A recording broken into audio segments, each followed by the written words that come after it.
Turn in your Bibles to Genesis chapter 34, and we're continuing on here.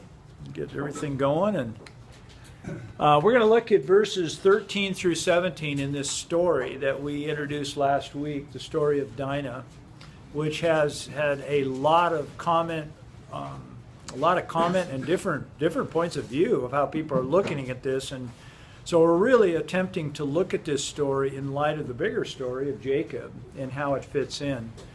And fascinating as it is. So would somebody read verses 34, 13 through 17? And the sons of Jacob answered Shechem and Hamor his father deceitfully, said, because he had defiled Dinah their sister.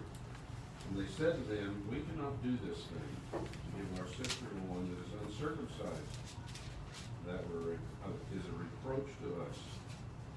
But in this we will consent to you, if you will be as we are, that every male of you be circumcised. Then we will give our daughters unto you. We will take your daughters unto us, and we will dwell with you, and we will become one people. But if you won't hearken to us to be circumcised, then we will take our daughter and we will be gone. Wow. Boy, what this history does repeat itself. Just to back up a little bit, Dave, and thanks for reading that, is to put this reading into context. Remember, well, here, let me look at the flow here. We finished last week with this idea of a signed blank check. And I've been kind of dwelling on that. And, what do you do when you've got the signed blank check? That's kind of how we left it. We had some table talk last week. The flow of the story up till now has been this tragic violation has occurred against this young woman.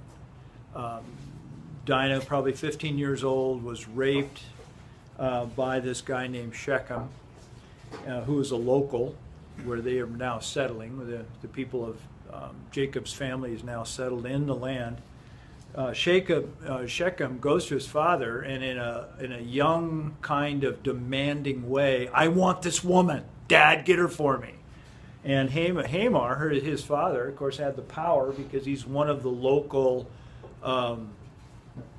leaders in the community. And he goes out and he seeks Jacob. Now, Jacob is silent during the story. I noted that, and we're going to probably talk about that in a little bit. I haven't got that. I haven't formulated an assessment on that one yet. But Hamor initiates. The brothers are outraged at what occurred to their sister. But last week I made a big case on the whole idea of their language. They're tying this violation to the land. And the idea being that they have been instructed by their father, and they have a sense of ownership already. This should not have happened in Israel. Now that's just my take on it. You can do with it what you wish. But they're talking about this violation in context to the land. Shechem offers a blank check. Now I'm going to read a little bit here to kind of set it. Verse 8, Hamor spoke with him when he came. He said, saying, the soul of my son Shechem longs for your daughter. Please give her to him in marriage. Intermarry with us. Give your daughters to us, and take our daughters for yourselves. Thus you shall live with us in the land, and be the land before you, and live and trade in it and acquire property in it. Hamor is giving them invitation and permission because he too is speaking from a position of authority, of ownership over the land. See, we've got one piece of land and we've got two entities that are assuming a role of ownership over the land. If I find favor in your sight, then I will give you whatever you say. Oh, excuse me, I missed an important part here. Verse 11, Shechem also said to her father, Dinah's father, and brothers, if you find favor in my sight, then I will give you whatever you say. There's the blank check. Ask me ask me ever so much bridal payment and gift, and I will give it according to as you say. But I want this woman. Give me this daughter. You get the idea. Okay. So, and then Dave picked up this morning. Today's lesson takes place. What we're going to talk about is the long pause between verse 12, and David's reading in verse 13. Dave read the outcome, but there's this time where this offer is on the table, and the brothers are thinking, what do we do with this blank check? Do you see that? So I've got this little thing here I just want to hit, just the problem with a blank check. Well, a signed blank check is a wonderful offering, but there are some difficulties with that.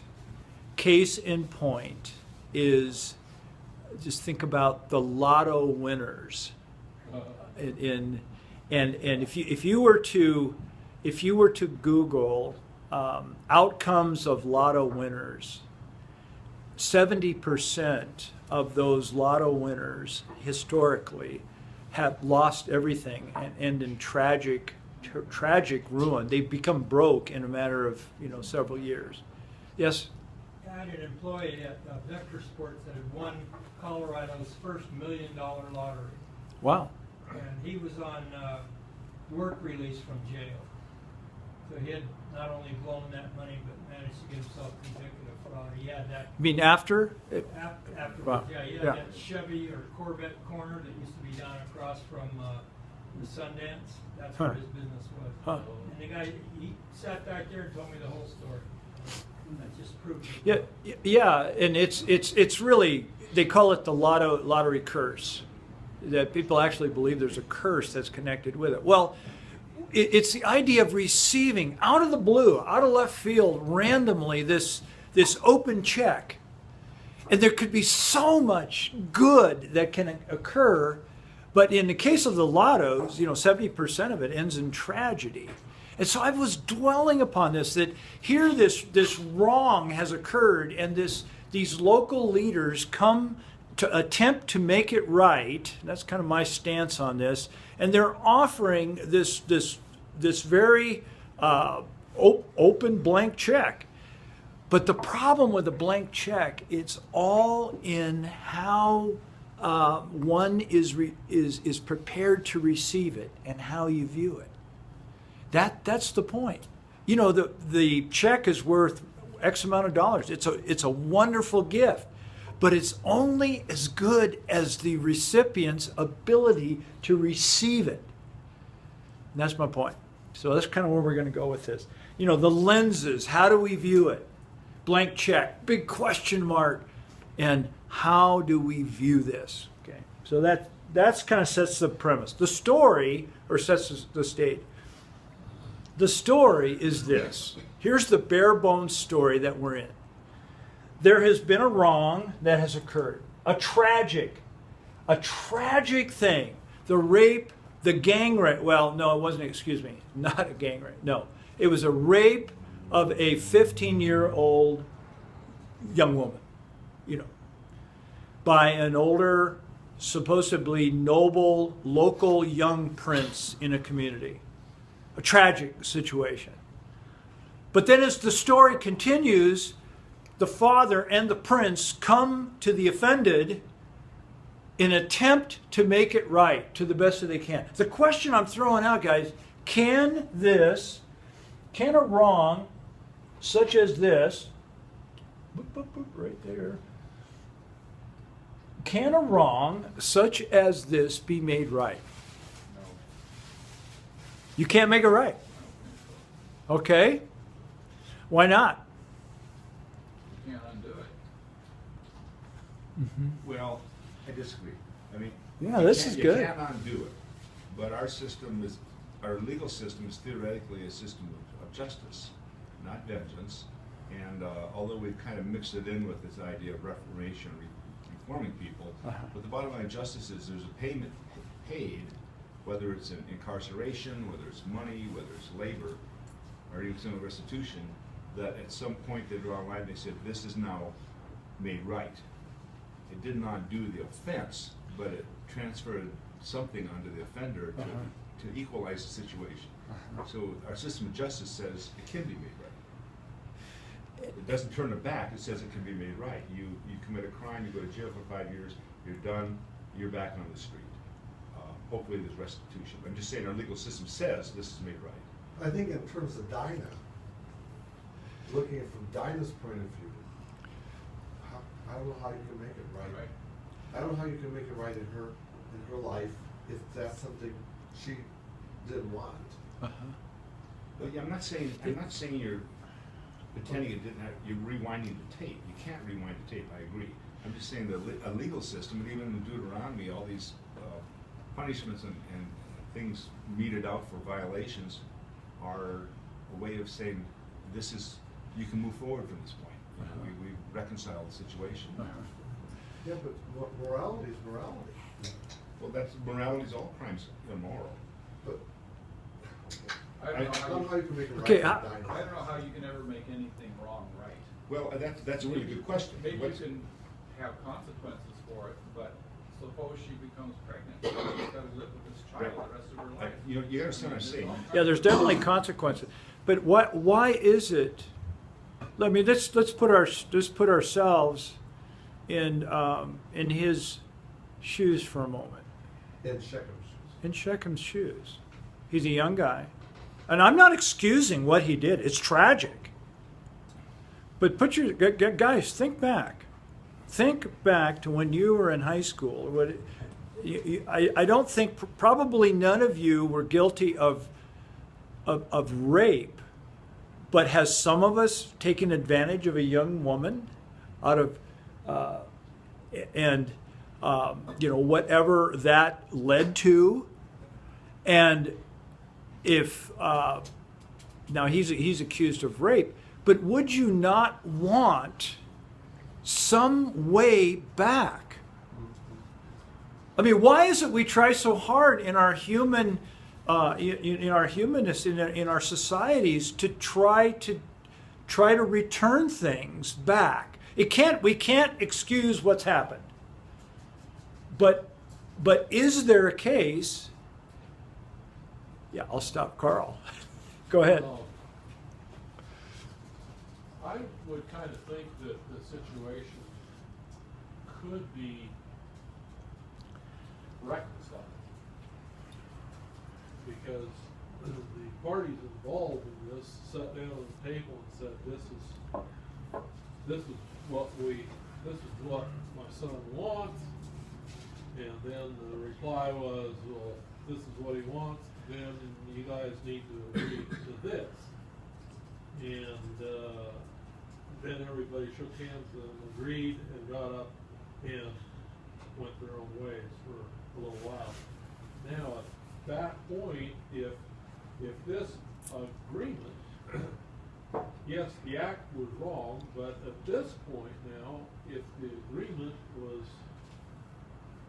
fine in everybody's head and agreed to, they shook their hands and walked away, then I would say that the situation was rectified, but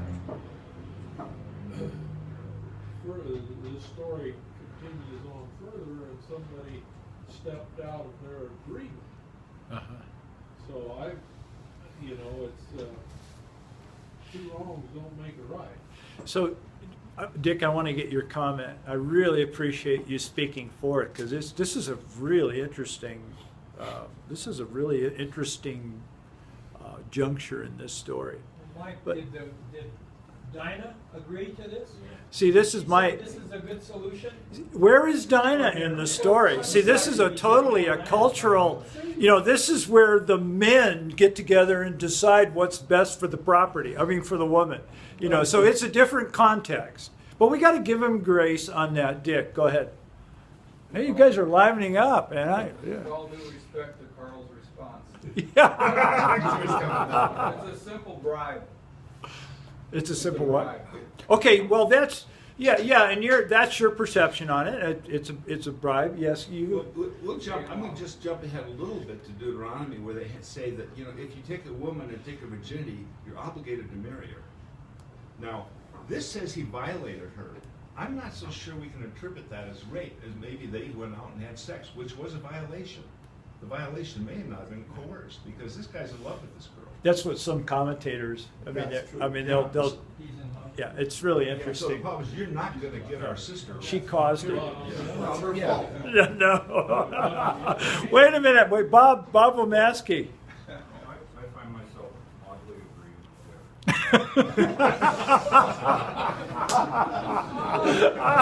agreeing Okay, everybody believes or everybody agrees with Dick. On this side of the room. Well, the criminal justice system today has two facets to it. One is criminal, where you pay your debt to society, which doesn't talk at all about the victim. And then there's the whole second set, which is civil court, where you end up paying your debt to the victim. And you see that playing out all the time. So, Yeah. so in our society, what we've had to do is take this very issue and split it into two pieces. And so you might have been arrested and spent 18 months in jail for videotaping a woman through a peephole, right? Now you get to come around and pay $75 million, $55 million. A violation. Yeah. So we've split it in half. Yeah, the criminal. Halves got married. Uh-huh. And so I don't know which side this comes down. Mhm. To society or making it right with the Mhm. Hang on, Carl. David's got a comment. Well, I guess on a little bit more personal level, and hopefully none of the rest of you have been on that personal level. But as the father of a 15-year-old who was sexually assaulted and became pregnant, I can tell you that in essence it can never be made right. But I can also tell you that one of the things that would have and could have helped tremendously had been if the perpetrator had ever said, "I'm sorry." And that never happened. And that's outside of the legal system, and that gets it into the spiritual realm. Yes. And that's where healing ultimately occurs, if it's going to occur, Right. is in the spiritual realm.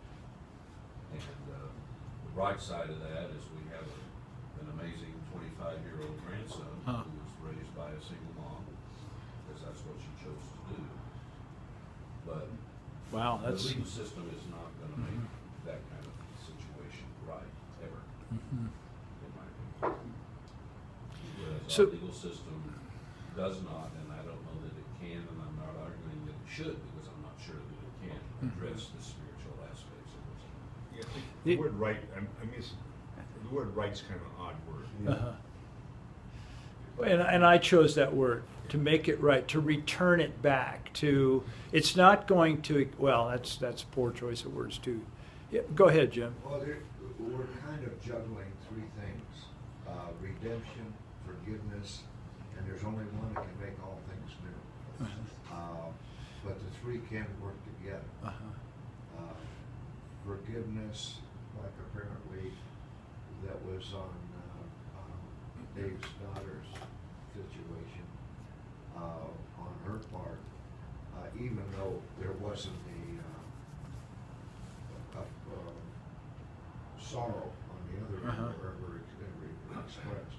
But the redemption, when you redeem somebody, it's just too complicated to juggle the three when we are helpless to make everything new. Yeah. In my case, when this young man got my daughter pregnant, and we went and had a talk, and he thought retribution was going to be that I did something physically harmful to him, and I was very angry.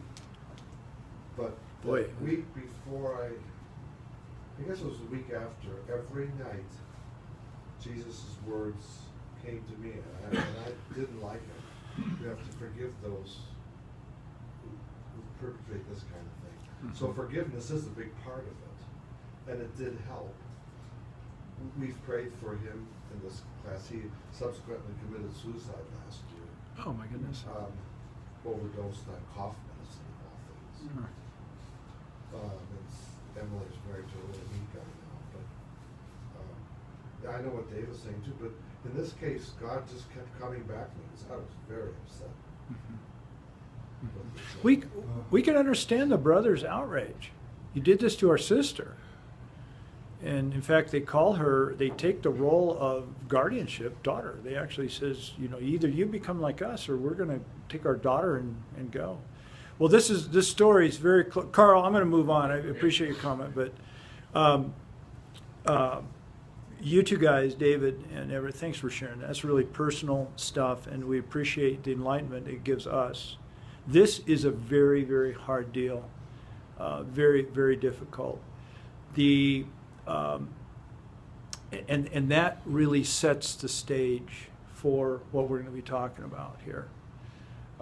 As believers, what your point, Everett, is that we are called to very difficult and hard things. If we look at it from that perspective, it's very difficult. So, let's move on. And as we're lining up and how we're profiling this story. In Dick's words, is it's a bribe. Very well could be. We don't know that the scriptures are silent, or it could be a sincere. They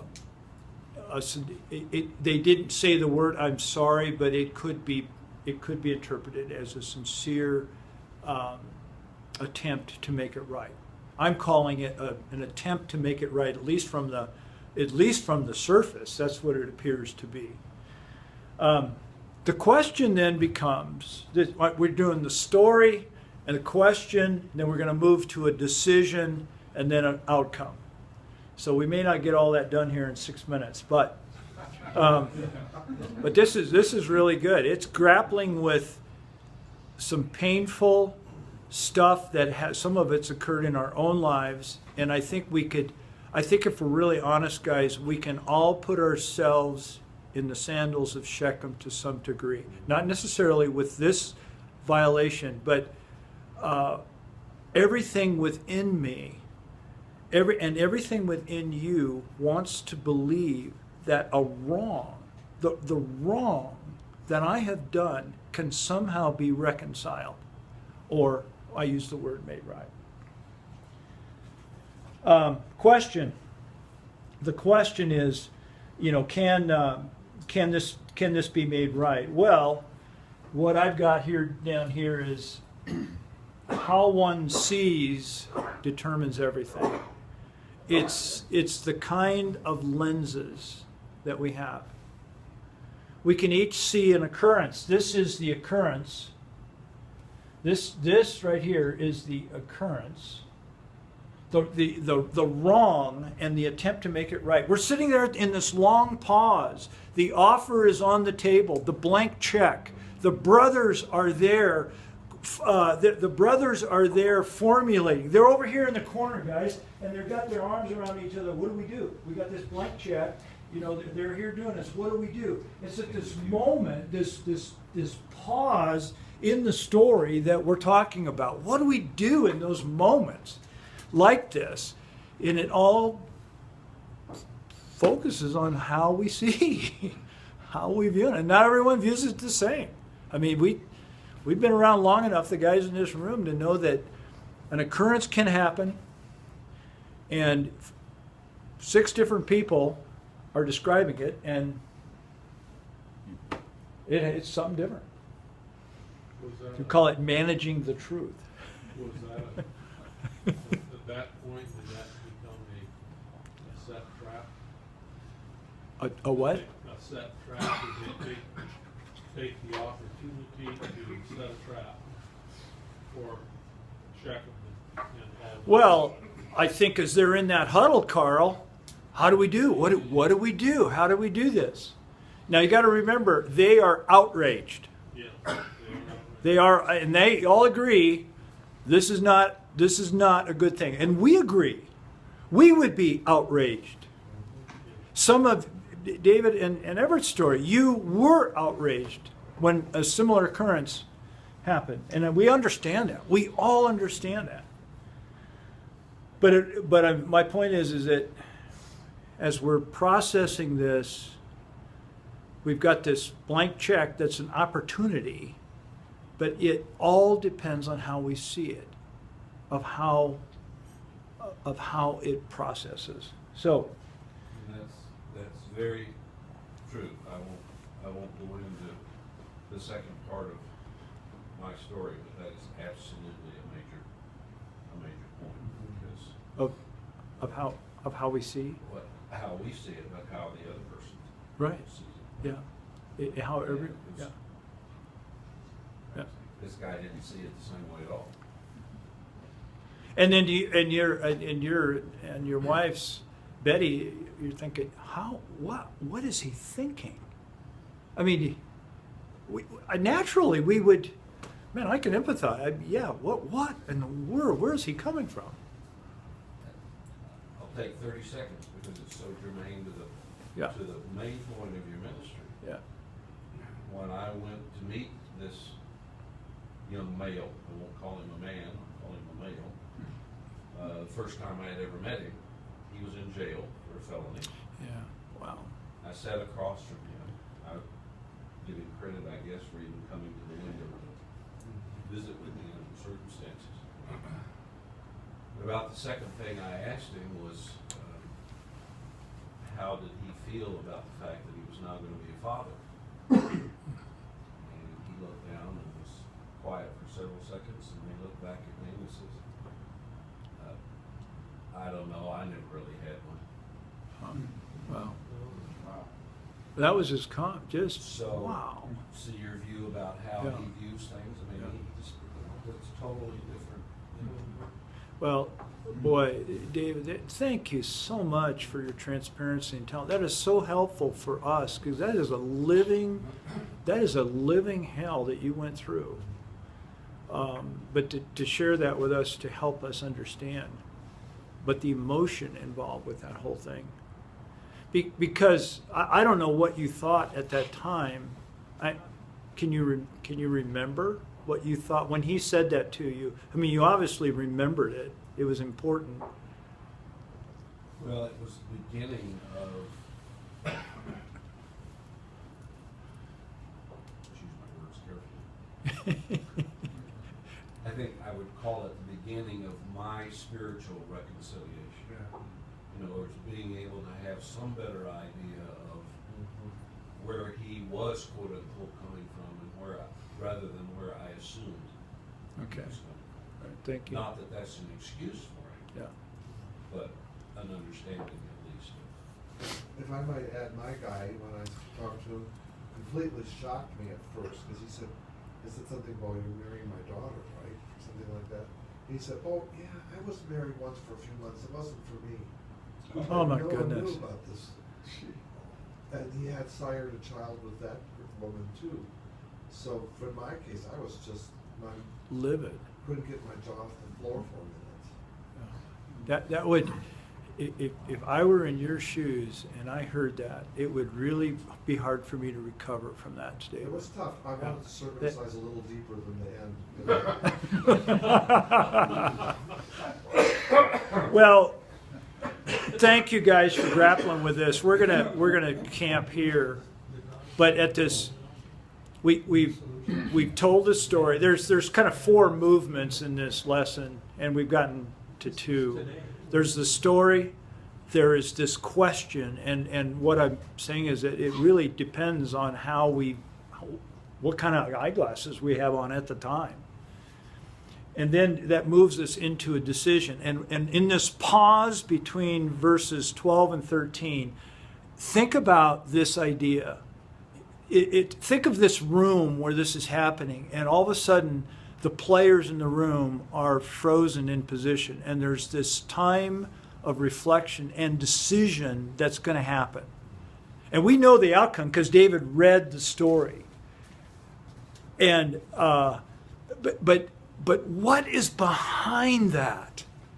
What is behind that decision? And that's what we're going to look at next week. All right. Thank you, guys. Thank you.